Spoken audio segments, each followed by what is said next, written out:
Over the course of the Assessing Survival series, I've made almost 50 different creatures that evolved as a result of being placed in a different time period or dimension. As much as I'd like to say they're all equally important to me and absolutely none of them were made just to fill the space of the third Spec Evo slot, in this video I'm going to rank my top 10 favorites and talk a little bit about how I made them, what I like about them, and what I would change. I'll be providing a link to each video where these guys are featured in the description below, and this list will only be creatures from the Assessing Survival series, so Samson and anything from Orpus Pagona will not be included. Starting off at number 10, we have the Nevoraptor, a descendant of Deinonychus placed in the Miocene of the Cenozoic era from the Could Raptors Survive the Ice Age video. This is currently the only creature I've made that has received a follow-up episode of Creature Feature, which I do intend on doing more of, but it's not currently a priority. The concept of this guy is pretty simple, just a raptor small enough to hunt small mammals and birds in the snow with burrowing behavior. As far as the audience knows, this is the only species in the series that has canonically made it into the modern day and has become a popular household pet in most of the world. In the Creature Feature episode, there is a VHS style info section for people visiting a national park where Nevoraptors are prevalent. In terms of what I'd change, I don't think I'd do anything other than maybe redraw it or make a 3D model of it now that I have more practice with art and that sort of stuff. And it was the subject of one of, I think, only 2 art challenges I've done for the channel, which I have an idea for another one coming up, so stay on the lookout for that. At number 9, we have the Foroxidon, or the Maastrichtian elephant, a descendant of African elephants in the late Cretaceous, North America. So this was back in the day when the YouTube channel sort of suddenly exploded, and this whole Spec Evo segment thing was just something I just did for shits and giggles, and has now become the main niche of my channel. So most of the Spec Evos early on weren't that well thought out, but the simplicity of this one makes me look back on it fondly. Just an elephant that's got tougher hide, osteoderms, and built to take on things like T-Rex and Triceratops. Can't say I would change much about it, but once again it could definitely do with a newer drawing or some sort of model. Proboscideans are some of my favorite animals, obviously, so while this wasn't a super high effort creature, it sits comfortably in my top 10. At number 8, we have the newest creature on this list, the Shenoskra, a descendant of Night Furies on the Windward Plains from Could Night Furies Survive Monster Hunter Wilds Part 2. This guy is on this list mostly because it's the first 3D creature I made for the channel in the first finished Blender project I've ever had. Making the Shenoskra, as well as all the other Spec Evos, took months because I was learning how to do Blender and Substance Painter and everything as I was making that video, which is why it took so long to come out. If I was going to change anything, I'd definitely make additions to its ecology and info that was originally in the script, but I ended up cutting it because the whole Night Fury project was taking way too long and I needed to upload something. And that much can be said for all the other Night Furies in the episode as well. For example, I was going to go into detail about how the Titan Wing version of this dragon pretty much becomes a direct rival to Raidao during the Sandtide, and the regular Shenoskra follow it around just like they would with Raidao.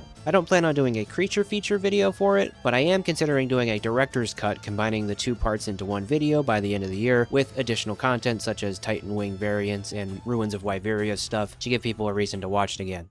At number 7, we have the Flood Rex from Could T-Rex Survive Installation 00, which is simply a T-Rex infected by the Flood from Halo. I got the idea to make this video after reading the Halo Hunters in the Dark novel, which explained how the Ark in Halo has a bunch of cool animals from across the universe, including extinct ones from Earth like the woolly mammoth. The Flood Rex, instead of being explained like I usually do with the Spec Evos, is a found footage audio recording of the Flood-infected T-Rex attacking the Covenant and USC outside of the Ark control room in Halo 3. It's a shame that this was one of the first flops on my channel. It didn't really do well initially because I had an absolute blast making it and got a bunch of my subscribers to do voice acting for it. It's done better now. It's hit 100,000 views, and I'd say that's probably the bar for success on a video. Of course, I didn't draw the art for this. I had it commissioned by Levi Crow, making it, I think it's one of maybe less than 5 creatures in the series that I didn't design myself, but I probably could draw it myself now. Would I change anything about it? No, I think it's,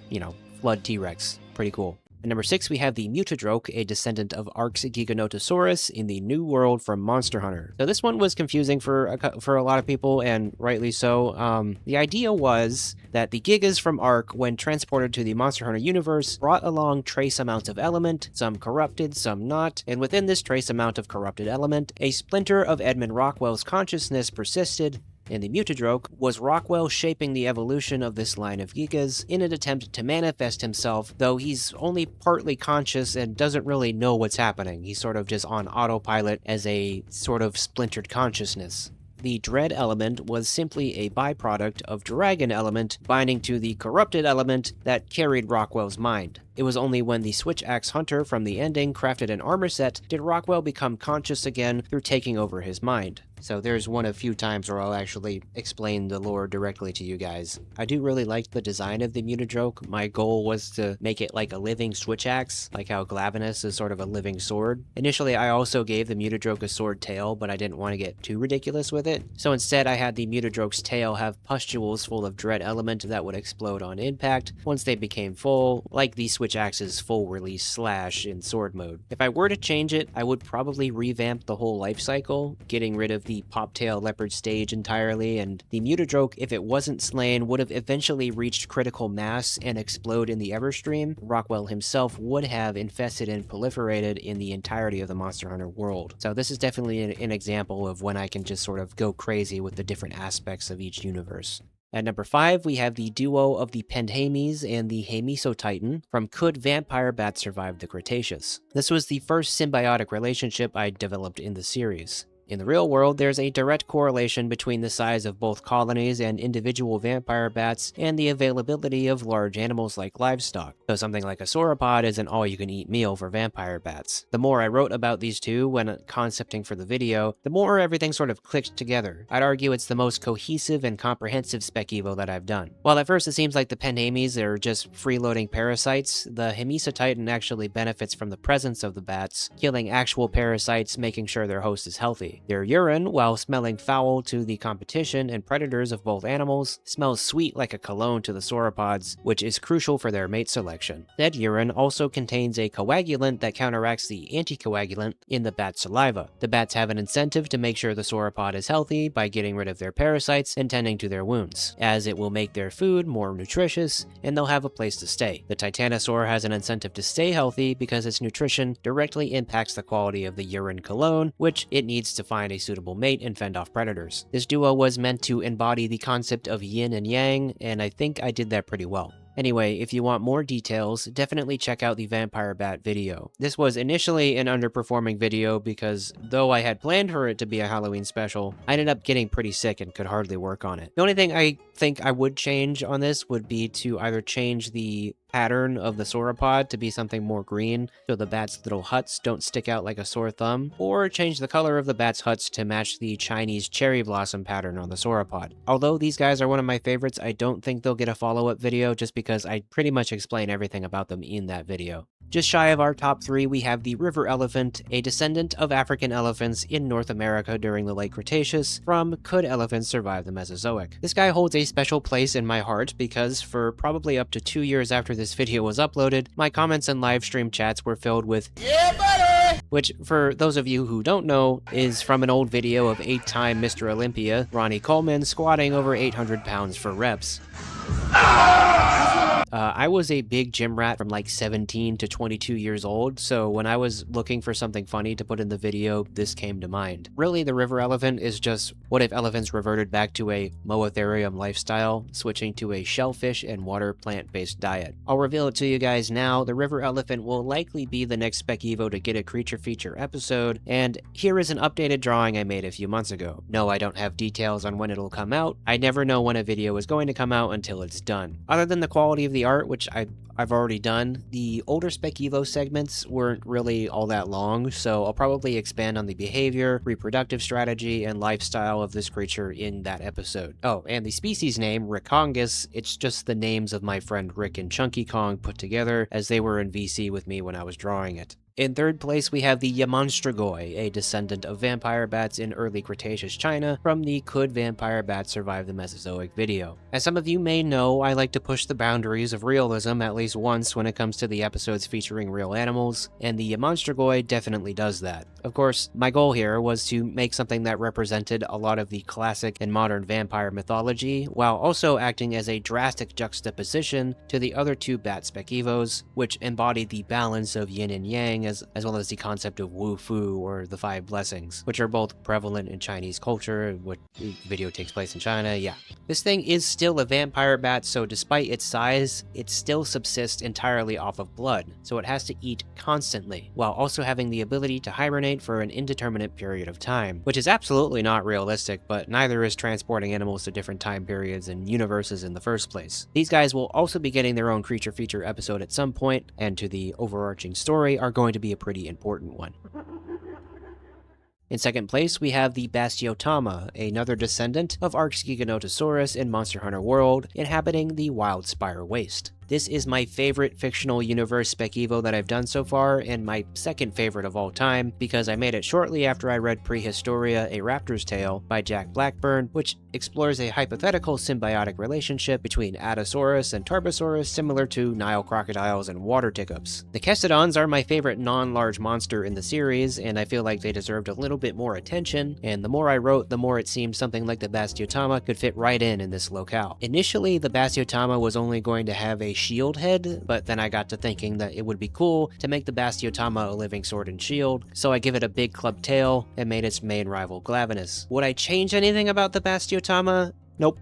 Not at all. Nothing. In fact, I'd really like to make or have it made into a mod for both Monster Hunter World and Ark Survival Ascended. I still got the Samson Ark mod to worry about, which is coming, I hope, at some point. We'll see.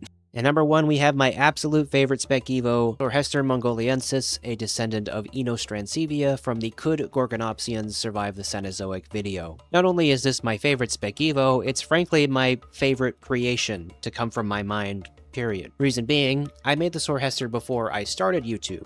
It was something I drew in a high school math class my freshman year. It didn't look like this originally, and I really wish I still had all my old sketchbooks, but unfortunately a roommate of mine threw them out. It looked more like this green transitionary drawing I featured in the video, but it had a monitor lizard-style tongue and thick osteoderms running down its back. When I came up with the idea for the video, I was really initially struggling to come up with spec evos, but when I remembered the Thorestern, I thought it would work perfectly if I adapted it to be a Gorgonopsian of some sort. So I really just traced my old drawing and then looked for some color pattern inspiration and settled on this Fred the Dinosaur Man depiction of Allosaurus on Wikipedia to adapt the Thorestern for my series. Before I did the creature feature for the Nevoraptor, I had suggested in the Gorgonopsian video that I might make a follow-up video for the Thorestern, which I still intend to do, but I've waited this long to do it because the vision I have for it would include some animation, which, like with the Bastotama mods, just isn't in the budget at the moment. But it will get a follow-up video eventually. It might be when most of the people watching the channel have no idea what it is, which I guess that could also be now, but the Thorestern is my brainchild. So unfortunately, sometime after I made the Giga in Monster Hunter video, the hard drive where I stored all the art for the videos got corrupted, but I've painstakingly taken the time to put together an updated size chart for all of the Assessing Survival creatures, and huge credit to my friend Green Turret for making such a size chart a while back. This size chart will continue to get bigger, and so will the channel and the lore of the Assessing Survival series, no matter what anyone has to say about it. If there's some episodes you missed, or if this is somehow your first time watching one of my videos, subscribe and check out the Assessing Survival playlist on the channel and in the description below. Leave a comment telling me what your favorite creature from the series is and why, and don't forget to like the video. And a huge thank you to the patrons and channel members that have been with me so far, who helped make all of this possible, the names of which I will read out now.